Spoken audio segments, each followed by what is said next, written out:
nós trabalhamos com um inquérito de saúde, era um questionário enorme, gente, tinha 150 questões, os policiais quase queriam me matar quando eu chegava com aquele questionário para eles responderem, e tinha que ter todo um convencimento. E qual era o convencimento? Que eu acho que vocês vão concordar comigo. Na época, o que eu falava? E era eu mesmo, porque eu fiz o trabalho de campo. Eu falava assim, olha só, vocês se queixam que os seus problemas, que vocês não têm voz, que as suas questões de saúde não são vistas nem ouvidas. Então a gente está aqui dando uma chance para vocês falarem, e a única promessa que eu posso fazer é que nós vamos fazer chegar essas demandas às unidades competentes. Eu não posso prometer nenhuma mudança, porque não é da minha alçada. Eu sou pesquisadora, eu prometo um diagnóstico preciso, mas a minha função para por aí, né? Sim. Tinha o livro, outro livro, né? Sim, sim, mas o civil, que era o primeiro, né, eles ficavam muito intrigados, né? Muito incrédulos, eu acho que a palavra é essa, né? Eu vou parar o meu trabalho para responder 150 questões, isso não vai levar a lugar nenhum, mas aí eu mais uma vez digo que a Fiocruz, como chancela, facilitou, né? Ainda é uma instituição de grande credibilidade, principalmente nessa perspectiva da saúde, né? E eu falava também, existem muitos estudos sobre polícia, centenas, milhares no mundo, mas estudos sobre os policiais nós temos muito poucos. Aquele que não está preocupado com as questões de segurança pública. Gente, eu não entendo nada de segurança pública. E eu tenho falado isso recorrentemente com jornalistas. Que jornalista vem procurar para que a gente fale, né, qual é o impacto, né, de tudo isso na saúde dos policiais e o que isso reverbera na sociedade ou nas políticas de segurança. Eu não posso falar daquilo que eu não conheço. O que eu posso falar é das condições de saúde em que se encontram esses policiais. Ou melhor, se encontravam no momento da pesquisa. Porque as coisas mudam, né? Eu não sou otimista em dizer que melhorou para melhor. Depois vocês podem me dizer isso. Então, essa pesquisa, ela tinha essa parte quantitativa, tinham entrevistas em profundidade com determinados grupos que nós considerávamos importantes e tinha essa amostra representativa. Pode passar. Então, na Polícia Civil foram 1.458 policiais e 38 unidades investigadas. Pode passar. E na Polícia Militar, 1.108 policiais e 17 unidades. Pode parecer maluco, já que o contingente de policial militar é muito maior do que da Polícia Civil e os números, né, da Polícia Civil ter sido maior. Mas isso também é problema da estatística. É um cálculo lá louco que eu não sei explicar. Mas garanto que isso dá conta das corporações. Dava na época, né, que é uma outra questão, né? Hoje isso mudou. Então, quando a gente pensa em que campos temáticos, né, que campos teóricos nos embasaram, obviamente a questão da saúde do trabalhador, né? Eu, em algumas aulas que eu dou lá no mestrado e doutorado, em uma delas, a ficha caiu quando um aluno que era policial levantou a mão e falou assim: mas Patrícia, o policial não é visto como trabalhador. Eu falei, gente, mas como não? Aí a gente já começa a entender, talvez, uma negligência em relação à saúde desse agente. Porque esses problemas de saúde não são contabilizados como de outros profissionais, né, brasileiros, por exemplo. Vamos trazer para a nossa realidade, né? Então aí já tem um nó, né, importante para a gente dar conta. Pensar um pouco na questão da psicologia organizacional e saúde mental. Eu acho que essa questão da saúde mental merece um capítulo à parte. Eu acho que os problemas, né, decorrentes do sofrimento psíquico, os problemas mentais até mais graves, quando a gente aplicou nesse inquérito, tinha uma escala de sofrimento psíquico nos chamou muita atenção. 48% dos entrevistados na Polícia Militar e 52% na Polícia Civil dizia, né, pelos itens que a escala compõe, está em sofrimento psíquico. Esse dado é um dado extremamente significativo, porque quando a gente compara com outras classes profissionais, esse dado é superior a muitos outros grupos. Eu acho que é facilmente explicado, né? Ser policial é estar em risco. Ser policial no estado do Rio de Janeiro, então, eleva ao cubo isso. Ser policial militar em comparação à polícia civil também coloca esse policial militar em mais risco. Mas um detalhe que me chamou muita atenção, eu estou intrigada até hoje, querendo entender melhor. Eu tenho algumas hipóteses, mas não tenho explicação. Os oficiais apresentaram mais sofrimento psíquico do que o grupo das praças na Polícia Militar. Nós tínhamos uma hipótese contrária, que o grupo das praças teria mais sofrimento psíquico por conta da natureza do trabalho. E aí a gente foi tentar a resposta ouvindo alguns comandantes. Obviamente não é 100%, né? Mas já nos dava algumas pistas. E eles disseram: Patrícia, eu preciso, né, lidar com os meus problemas e com os problemas de toda a minha tropa. Qualquer coisa que aconteça com os meus homens recai na minha conta, né? Então eu tenho que olhar para baixo e tenho que olhar para cima, né? Porque os superiores e o Estado está me cobrando, e a sociedade também me cobra, né? A questão da imagem do policial é algo que na época era recorrente nos discursos. Ninguém olha pra gente, nem a instituição e muito menos a sociedade, que não reconhece o trabalho que fazemos. Enfim, isso foi muito recorrente, inclusive no seminário de devolutiva. Nós fizemos um grande seminário de devolutiva e a plateia toda, assim, frisou bastante essa questão da valorização profissional como uma questão que merecesse, né, um destaque. E, obviamente, discutir as questões de segurança pública, mas naquilo que afeta esses homens e mulheres policiais. Pode passar. Eu quero chegar numa parte polêmica. Eu elegi exatamente isso para ser polêmico. Isso foi um pouco que eu falei, né? O Bretas, que é um importante estudioso de polícia, de policiais, melhor dizendo, ele faz essa crítica à historiografia brasileira desde o final da década de 70, que fez com que o sujeito policial e suas questões, seus problemas, inclusive sua saúde, fossem excluídos do foco dos pesquisadores, né? E aí, assim, eu entendo um pouco os pesquisadores não adentrarem tanto nessas questões, porque tem muito a ver com as instituições serem muito herméticas, se fecharem, né? E é difícil, né, furar, né? Eu tenho certeza que aqui tenham pesquisadores, mesmo sendo policiais, e eu volto a dizer que isso precisa ser incentivado, né? Que vocês, né, olhem para a corporação. Vocês, sendo policiais, também se tornem pesquisadores olhando para a polícia. Pode passar. Aí eu vou passar, pode seguir. A apresentação ela vai ficar disponível, qualquer um pode ter acesso, não tem nenhum problema com isso, pode passar. Conhecimento tem que ser publicizado. Então, uma fala do Cante de Lima também é muito emblemática, né? O sistema gera uma esquizofrenia nesses operadores, compelidos a acreditar e descrever o que deve ser e a praticar o que não é. Pensem sobre isso, né? Pensem sobre as suas atribuições e vejam se o Kant estava certo quando fala dessa esquizofrenia, dessa cisão, né, entre o real e o prescrito, entre aquilo que está, né, nos manuais, em todos os documentos, e aquilo que efetivamente é possível fazer no exercício da sua função. Pode passar.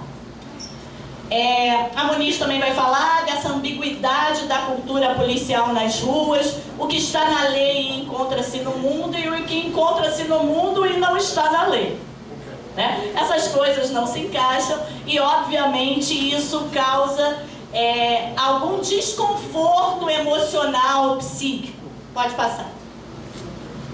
A Monjardet, que tem, a Monjardet, ela é uma das autoras de uma série muito importante produzida pela USP sobre polícia, né? E nesse texto dela ela vai falar que na prática nenhuma polícia se resume à realização estrita da intenção daqueles que a instituem e tem autoridade sobre ela. Há sempre um intervalo, mais ou menos extenso, mais ou menos controlado, mas jamais nulo. Ou seja, que da ação individual diante do fenômeno, né? Para o bem e para o mal. Pode passar. E aí um relato. O trabalho do policial é gatilho, não causa, para vários distúrbios do humor, principalmente os depressivos. O policial é submetido a extremas situações de violência, então existe um conflito armado e, eventualmente, se o policial tem boa sorte, sobrevive ao conflito. Mas alguém pode perder a vida nele. Uma morte é sempre uma morte, a morte de um ser humano. Parece que não aconteceu nada, mas quando um homem mata outro homem, alguma coisa muda na sua mente. Esse policial, ele tinha passado na semana anterior por um evento onde o seu companheiro de serviço tinha sido morto, e ele chegou ao batalhão e o comandante falou: vai lá, se prepara para a cerimônia de funeral. Ou seja, assim, ele estava em frangalhos, segundo ele não tinha a menor condição de estar nesse funeral, e na concepção dele não houve uma sensibilidade daquele gestor naquele momento de eleger uma outra pessoa e não ele, porque ele estava precisando ser cuidado e não ter mais uma missão. Esse mesmo comandante foi um que me falou também do sofrimento para ele, né, de perder, né, pessoas, homens, né, que estão sob seu comando, do quanto isso reflete também no emocional de quem está no comando, né? Pode passar. Pode passar, são vários os relatos assim, bastante emblemáticos e bastante fortes. E aí nós pegamos um elemento de tudo isso para analisar com mais propriedade, que é a questão do risco, como conceito analisador. Nessa linha, né, de ter alunos policiais, a gente tem tido trabalho, gente, brilhante. Brilhante. Eu cito dois trabalhos assim que para mim são mais significativos de policiais que nós temos lá. Um, que é de uma médica psiquiatra da Polícia Militar, Cristiane Peste Cris aqui. A Cristiane, ela fez um estudo no ambulatório da Polícia Militar, né, sobre os problemas psiquiátricos que os filhos dos policiais militares apresentavam. E aí ela começou a constatar, foi um estudo comparativo, porque ela comparou com outro ambulatório infantil que ela trabalhava, que alguns comportamentos, eles quase podem ser considerados uma síndrome do filho de policial militar. Mais ansiedade, né, assim, eu não vou lembrar agora quais eram os sintomas predominantes, mas o que chamava a atenção era isso. Ela conseguia estabelecer uma relação, não um nexo causal, porque seria uma coisa muito forte, né? Mas uma relação entre aqueles problemas que estavam mais presentes nesse grupo e não no outro, pelo fato dessas crianças serem filhos de policiais militares. E também é passível de explicação, é passível de compreensão. Um outro estudo é de uma aluna nossa do doutorado agora, Adriane Maia, que é cirurgiã bucomaxilo, e que ela está estudando a morbimortalidade, mas principalmente a morbidade de policiais que são afetados por perfuração de arma de fogo na região da face. Vocês imaginam o que é isso, né? O rosto, ele é muito simbólico, né? É o que nos apresenta para a sociedade. Vocês imaginam um tiro no rosto, o impacto disso, né? Depois vocês chamem a Adriane Maia para contar, né, os resultados, mas ela já tem feito algumas análises estatísticas que têm nos chamado muita atenção, né? Ou seja, né, a massa pensante, né, assim, da polícia, né, dos recursos humanos da polícia, produzindo conhecimento. E eu acho que a gente tem que incentivar isso cada vez mais. E a Fiocruz está lá de portas abertas esperando vocês, tá? Pode passar. Essa pergunta, né, policial vítima ou algoz, ela é assim, nos é feita o tempo todo, né? Essa relação dialética. Todo mundo fala, né? A polícia do Rio de Janeiro é uma das que mais mata, mas também é uma das que mais morre, né? Ou seja, ela é tanto perpetradora de violência quanto vítima de violência. E aí tem todo um movimento agora estudando as vitimizações policiais e a gente super apoia porque é absurdo o número de perdas de policiais, né? Ou em serviço, ou em folga, enfim, né? A gente tem aí essas nuances, mas essa questão do risco, né? Que coloca esse profissional numa eminência de morte, a gente não tem em outra profissão. É um privilégio da polícia, né? Estar tão em risco de perder a vida no exercício da sua profissão. Sim. Isso é muito doido, gente. Por que vocês escolheram essa profissão? Vocação. Não é muito doido? Porque racionalmente, né, quando você começa a analisar a escolha de uma profissão e você tem lá esse número alarmante de mortes no exercício da profissão, né, racionalmente você não escolheria essa profissão. Mas obviamente tem muitas outras coisas colocadas, né? A nobreza da profissão, a vocação, e a gente ouviu muito isso dos policiais.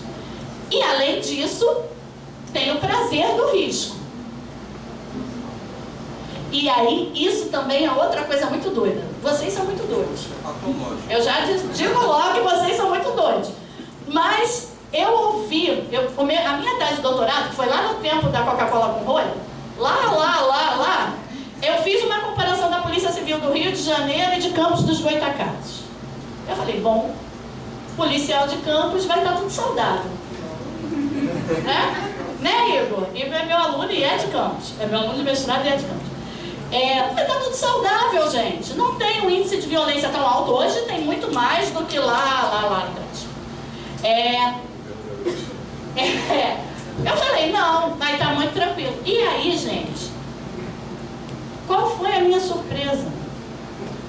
Eles estavam extremamente queixosos, porque eles não conseguiam exercer aquilo que eles consideravam definitivamente a função do policial, que é o combate à criminalidade.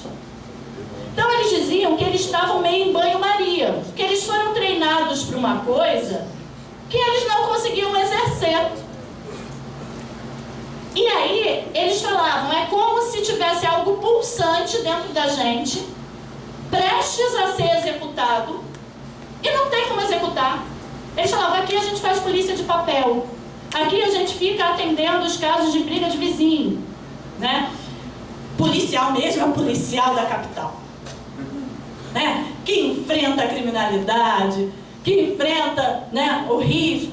Falei, gente, aí um policial chegou para mim, Patrícia, entre a palavra risco e riso, o que diferencia é só uma letra.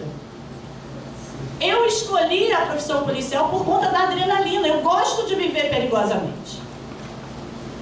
Ou seja, não dá pra gente ter uma análise apressada. A gente tem que entender esses elementos que estão por trás. E cada caso é um caso. Por mais que a gente tenda a generalização, cada caso é um caso. Mas é óbvio que os policiais que atuam em áreas onde a criminalidade não está tão presente, eles estão mais preservados. Quando a gente compara a vitimização de policiais, as mortes de policiais na capital com as mortes de policiais no interior, a diferença é significativa. Mas quando a gente pensa na questão do adoecimento, principalmente o psíquico, essas coisas já são mais relativas. Quando a gente olha a Polícia da Baixada, a gente fez um estudo também comparando a Polícia da Baixada, a gente se surpreendeu muito com os altos índices de problemas de toda a ordem dos policiais da Baixada, que também, obviamente, merece uma atenção. Pode passar. Eu falo pra caramba, então tem que correr. Pode passar. Vou passar um monte de coisa pra gente chegar no ponto. Os mesmos homens, então, que matam, ferem no exercício do seu trabalho, por vezes no estrito cumprimento do dever e por outras por nítida arbitrariedade, são os mesmos que são feridos e mortos, são os mesmos ainda que têm atentado contra a própria vida. A questão do suicídio, e aí a gente tem uma especialista aqui do núcleo para falar sobre isso, é algo ainda muito difícil de ser assumido, tá? Mas eu fiz um estudo na Polícia de Minas, dei um curso de capacitação para profissionais de saúde da Polícia de Minas, e quem estava nesse curso era a comandante da área da saúde.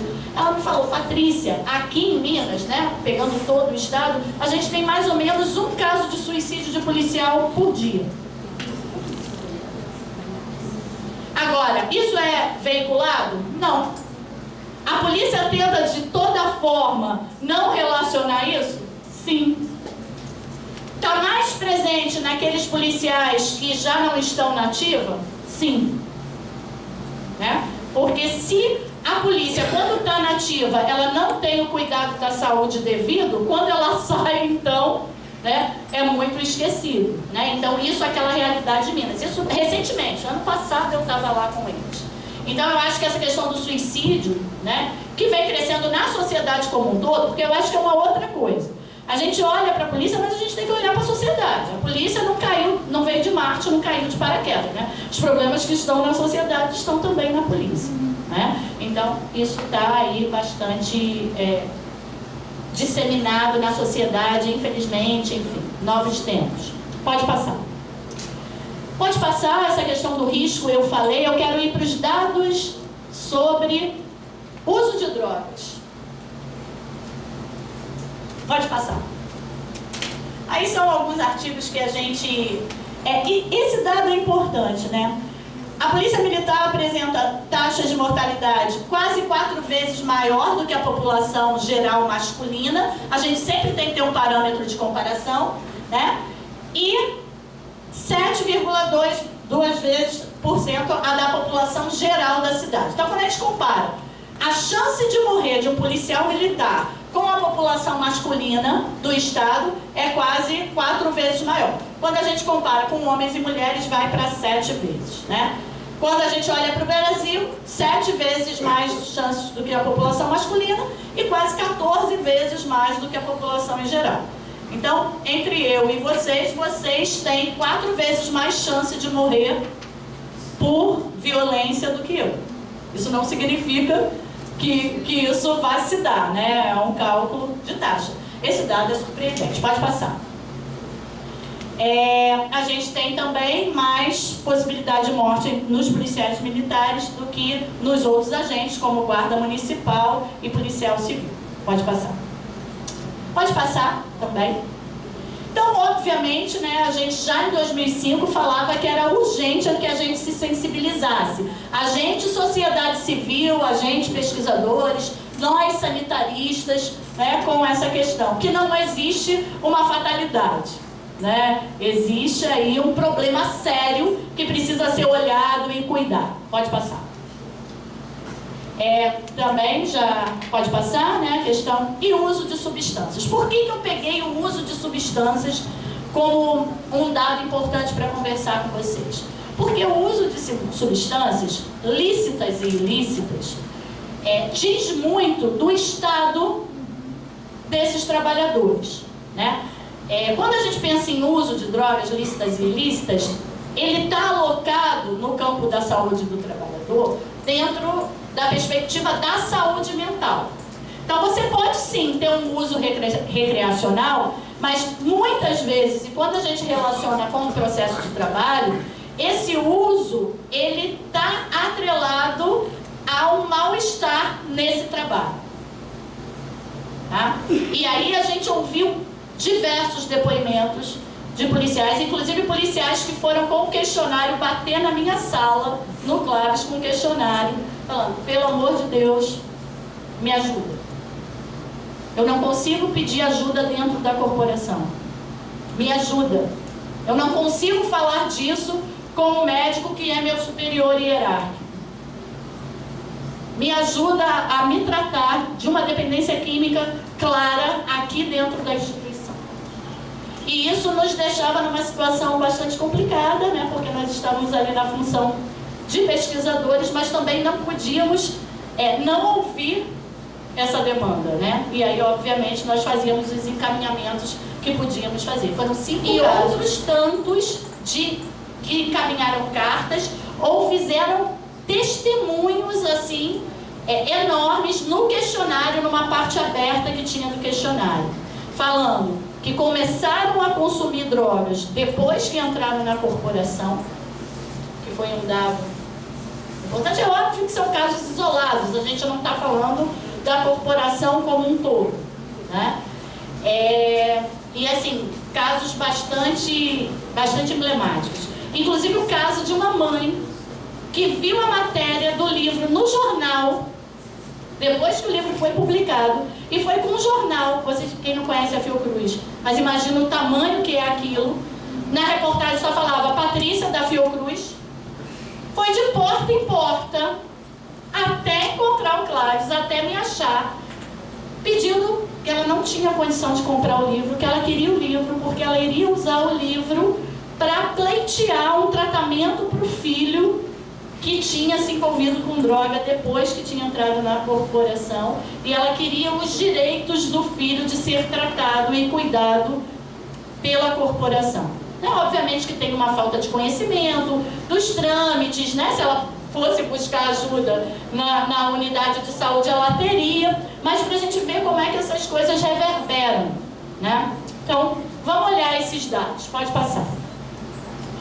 Em relação aos dados, né, de fumo, né, a gente tem 23,3% na Polícia Civil e 19,1% na Polícia Militar. Comparativamente com a população em geral masculina, é um consumo de tabaco baixo, menor do que a população em geral. Mas mesmo assim é preocupante, né? A gente está aí numa linha, né, de que o fumo traz muitos prejuízos para a saúde. Pode passar. Aí, ok.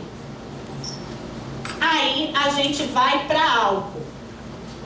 O uso de álcool ele é mais facilmente também reconhecido, se comparado às drogas ilícitas, né? Então você dizer que bebe, ok. Agora, o dado que nos preocupa é o uso diário. 12% dos policiais civis e 10,9% dos policiais militares diziam que bebiam diariamente. Tinham outras questões que perguntavam quanto se bebia, né? O número de doses, que tipo de bebida, porque isso tudo tem uma diferença. Mas o uso diário de bebida alcoólica já é preocupante, né? Principalmente pela natureza do trabalho que o policial exerce, né? Então, esse número ele fica próximo da população masculina geral, na população, e os de baixo ficam abaixo, mas o uso diário, ou seja, o fato de ser policial não diferencia em relação ao consumo de álcool da população em geral. Pode passar. Pode passar, que aí são muitos detalhes, eu não tenho tempo para isso. Pode passar. Aqui. Outra coisa extremamente importante e para mim muito sintomático: tranquilizantes, ansiolíticos e calmantes. 13,3% dos policiais civis e 10,1% dos policiais militares tomam medicamento, principalmente para dormir. O que isso significa? Quando a gente olha a população geral, esse número é 6 vezes maior do que a população em geral. O que está tirando o sono do policial? Né? É uma pergunta que a gente precisa ter. Né? E são consumo de outras substâncias, né, sem prescrição médica. Aqui não tem prescrição médica, não. É aquela coisa, estou com dificuldade para dormir, toma ali, que também tem um padrão brasileiro, né, da automedicação, mas mesmo comparando com a população em geral, o consumo é 6 vezes maior. E olha que as corporações têm muito mais homem que mulher, E esse padrão de uso de ansiolíticos está muito mais presente nas mulheres do que nos homens. E mesmo assim a gente tem um percentual altíssimo, tá? As outras drogas, obviamente, a gente tem um número menor de declarantes, porque é difícil declarar o consumo de uma droga ilícita, né? Ainda mais sendo agente de segurança pública. Mas mesmo assim, a gente tem lá, ó, cocaína, 1,1% dos policiais militares declararam uso, né? A maconha já foi menor, enfim. Mas a gente tem aí um percentual que merece uma atenção, tá? Pode passar. Então, como eu falei, elevado no uso de tranquilizantes, 6 vezes maior entre os policiais quando comparado à população em geral e 5 vezes em relação à população da região sudeste. A gente foi fazendo algumas comparações regionais também. Pode passar. Pode passar também, isso eu já falei. Pode passar, pode ir. A questão da bebida. Uma coisa que é importante, porque boa parte desses policiais relacionaram. E ainda tenho 10 minutos? Está rendendo esse tempo? Não, pode voltar que eu já li. Boa parte desses policiais, eles relacionavam o uso da substância ao trabalho que executava. Então, eu tive depoimentos assim, de um soldado que falou: Patrícia, você acha mesmo que eu vou entrar naquela favela com essas características, com esse armamento de cara limpa? Não entro. Não entro. Só entro depois que dou um tempo. Um auxiliar de necrópsia, olha que maldade. A gente, pesquisador, deve ser muito chato, porque a gente fica em cima de vocês para que vocês deem entrevista. Ele falou: ok, você quer me entrevistar? Então você vai conhecer o meu processo de trabalho. Eu entrei na sala de necrópsia com ele. Quase morri. Quase morri. Fiquei sem comer uns 2 dias. Aquele cheiro, eu tomava banho, aquele cheiro não saía, parecia que estava no cabelo, né? Ele dizia não sentir mais. E aí, assim, quando chegou nessa parte da entrevista, ele falou: olha pra mim, o que você acha?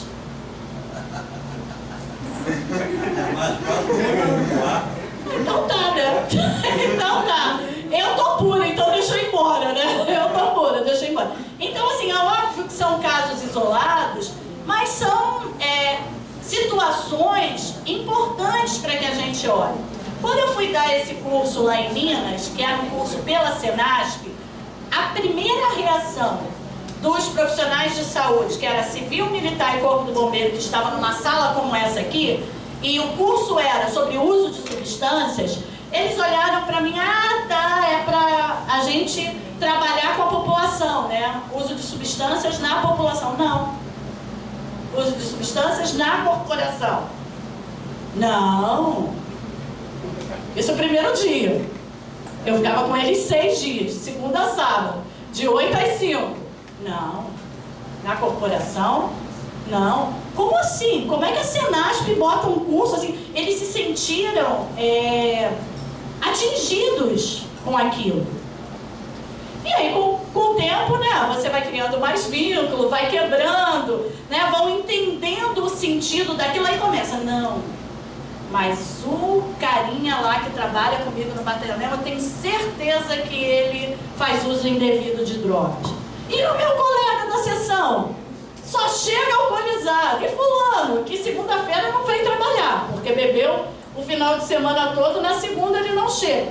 E aí, essas situações começam a ser reveladas.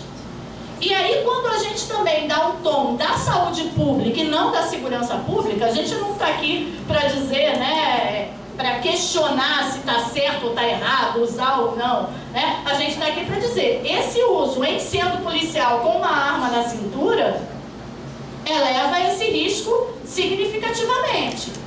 E assumir que isso pode acontecer porque somos humanos, né? Não é porque vocês são policiais que vocês deixam de ser humanos, né? Assumir que isso pode acontecer nos ajuda a pensar em prevenção. Nos ajuda a conseguir intervir antes de que o problema se instaure de uma maneira que a pessoa precise ser afastada pela psiquiatria, precise de um tratamento, né, de maior complexidade. né? A primeira coisa é assumir que isso pode acontecer, né? Que não estamos blindados, né? Por mais que exerçamos uma profissão que tem como uma das missões o combate ao uso, né? ao comércio de drogas, né? Então, assumir isso é um bom passo, né? E um olhar pela saúde pública, né? E não só restrito à segurança pública, né? Mas há uma queixa assim, recorrente dizendo: muitos policiais, eles ainda não percebem nos setores de saúde mental que, assim, se alavancou absurdamente nos últimos anos, né? A gente tem uma equipe de psicologia no Estado, na Polícia Militar, incrível. Tem algum psicólogo aqui da Polícia Militar? Maravilhoso. Fernando ainda é quem está à frente, né? Já tive algumas alunas, a Natália...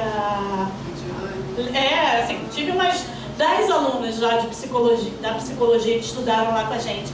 Assim, incrível. Mas ainda há uma dificuldade do policial ver naquelas pessoas o ponto de apoio, né? Assim, no sentido dela poder dizer da sua fragilidade, né? Então, gente, é isso que eu ouvi. Eu não estou dizendo que essa é a realidade, principalmente a realidade atual, porque eu estou falando de um outro período, né? Mas era isso que a gente ouvia recorrentemente. Pode passar. Aí tem os problemas que os policiais diziam ter ocorrido após o uso de substâncias, né? Deixou de usar preservativo, problemas com a família, problemas de agressividade, problemas emocionais, os problemas de saúde aí com percentual significativo, dificuldade de relação sexual, envolveu-se em acidentes no trânsito, problemas no trabalho, faltou ao trabalho, ou seja, é o uso de substâncias afetando a vida desse sujeito e afetando inclusive o trabalho. Pode passar. E aí, para a gente fechar, né? Assim, o que a gente poderia dizer de uma maneira geral? Que existem algumas questões estruturais que são comuns a todos os setores, né? A gente tinha uma abissal defasagem entre a estimativa ideal e o número real de policiais, né? O que sobrecarregava aqueles que estavam atuando. Cargas horárias excessivas e os turnos massacrantes que inviabilizam uma performance de qualidade. A colega falou de manhã da guarda municipal, desses turnos que oscilam, né? Hora está de manhã, então isso mexe com o sistema de vigília e sono, né? O que impacta a saúde, né? Altíssima rotatividade dos policiais pelas unidades, que dificulta a continuidade dos processos.